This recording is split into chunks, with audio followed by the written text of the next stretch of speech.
tentang sesuatu hal ya. Saya kira hal yang perlu kita apresiasi dan kita hormati. Berbeda pandangan tentang sesuatu hal, saya kira hal yang wajar gitu ya. Oleh karena itu ketika kita berbeda pandangan dengan orang lain, ya saya kira tidak perlu harus ditempuh dengan jalur hukum gitu ya. Diskusi, dialog, dan kompromi. Baru kemudian saya beri pandangan bahwa yang saya sampaikan tadi adalah teman-teman yang demonstrasi, mantan pimpinan KPK, sebaiknya mereka tidak demo. Seharusnya mereka tempuh hukum karena mereka adalah pendekar hukum. Jadi kalau mereka demonstrasi mengambil jalur politik, itu ada dua makna. Makna pertama adalah mereka tidak menghargai proses hukum. Yang kedua adalah bahwa sama saja meta meaningnya mereka sampaikan bahwa di masa mereka ada persoalan politik, maka mereka jadi demo gitu. Jadi mereka sadari nggak itu, gitu ya. Baru kemudian teman-teman pembicara tadi ada beberapa saya setuju, ada saya yang tidak setuju. Yaitu ketidaksetujuan saya adalah seolah-olah diberikan ke Bapak Presiden untuk penanggung jawab daripada pemberantasan korupsi. Saya kira itu tepat untuk negara komunis, untuk negara otoriter. Bukannya KPK itu untuk negara otoriter itu komunis bisa jadi diberikan. China kan yang memimpin kan presidennya pemberantasan korupsi. Tapi di negara demokrasi ada yang dikenal dengan trias politika, pembagian kekuasaan. Jadi pembagian penegakan hukum jangan dong masuk presiden di situ. Jadi teman-teman yang mengatakan menjadi presiden menjadi penanggung jawab, saya kira tidak berbasis kepada demokrasi yang trias politika itu. Trias politika kan di bagian kekuasaan. Jadi bagian penegakan hukum tidak boleh presiden. Berbeda kalau di negara sosialis dan otoriter. Kita kan negara demokrasi. Terbaik nomor 3 di dunia setelah Amerika dan India. Kita nomor 3, artinya ada pembagian kekuasaan. Penegakan hukum oleh bagian tertentu, eksekutif pelaksana pembangunan bagian tertentu, baru bagian yudikatif bagian tertentu. Nah, di situ. Jadi tidak boleh semua ini kita bebankan kepada siapapun presidennya. Ya, yang akan datang maupun karena kita sudah pilih negara demokrasi. Oke, sekira demikian, Bang. Harapannya, Bang.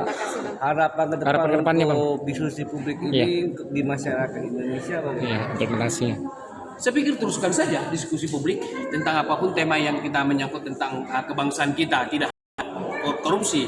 Termasuk salah satu yang urgent sekarang adalah yang perlu kita kerjakan. Tidak muncul politik identitas. Nah, identitas yang sempit gitu ya. Nah, ini menjelang pemilu, kalau boleh kita diskusi terus ini supaya tidak ada lagi politik identitas yang sempit itu. Kenapa? Karena kalau kita tonjolkan perbedaan identitas, dua manusia kembar, ayah ibunya sama, kembar mereka punya identitas yang berbeda. Apakah terbenturkan antara identitas itu? Dan hakikat manusia punya identitas, Pak. Anak bapak dengan bapak nggak sama. Iman satu kepercayaan saya dengan ibu saya, iman saya nggak sama dengan ibu saya, lebih kuat iman ibu saya dari saya, identitas lagi, gitu loh. Jadi janganlah membentur. Jadi kalau ada tokoh-tokoh politik mengatakan politik identitas sesuatu yang tak terhindarkan, menurut saya koreksi itu. Kalau boleh itu tidak ada dalam konteks politik identitas yang sempit. Kalaupun dibawa politik identitas religiusitas, agama misalnya, ya kan?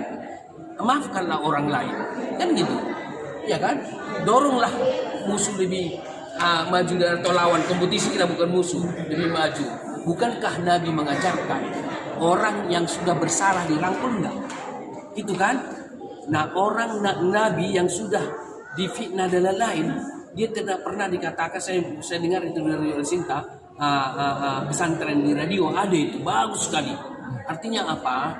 Justru didoakan orang yang berbuat atau jolim terhadap dirinya. Gitu ya, padahal dia bisa punya power, boleh jadi itu, tapi tidak dilakukan itu. Nah, oleh karena itu artinya politik identitas agama boleh kita bawa, tetapi dalam posisi agama itu dalam yang terhormat, yang sakral. Jangan nanti muncul politik identitas yang sifatnya apa, politik surga. Politik surga kan pernah muncul kan, kalau tidak pilih ini, kalau meninggal tidak dimandikan, kan pernah muncul ini. Pernah muncul. Padahal kalau tidak dimandikan, yang salah siapa? Yang meninggal atau yang hidup? Iyalah, dia sama saja mengatakan aku salah. Ya kan, mana tahu lagi orang meninggal dimandikan atau tidak kan? Yang hiduplah diperintahkan untuk. Kemudian kalau ini menang, maka kita tidak melakukan ibadah agama kita lagi. Itu politik identitas yang tidak baik. Jadi saya kira ke depan ini yang perlu kita diskusikan, sesuatu yang urgent kalau menurut pandangan saya. lebih urgent kita bicara saat ini politik identitas daripada persoalan korupsi. Kenapa? Kalau politik identitas resikonya apa? Bisa nggak grassroots? Iya kan, grassroots di arus bawah bisa terjadi konflik.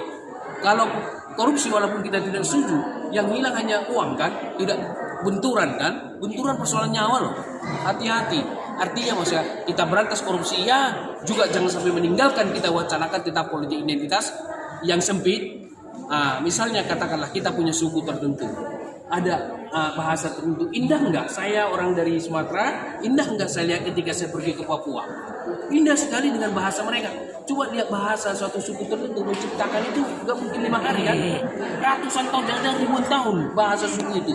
Itu karya yang luar biasa, gitu loh. Baru dengan katakanlah tradisionalnya, tari-tariannya, enggak gampang. Apa? Sukunya dari mana? Indonesia kan. Enggak, tunggu dulu. Jawa Barat. Nah, kan ada tradisi apa itu nyanyian atau musik, nggak gampang itu. Nah, baru kita lihat ke Sumatera Barat, kita lihat tradisi mereka. Itu bagus, itu karya yang mulia, gitu loh. Janganlah dibenturkan, gitu ya. Mari sama-sama kita menolak politik identitas yang sempit itu. Bangsa ini saya memintanya. Oke, saya kira demikian ya. Kalau boleh tahu namanya?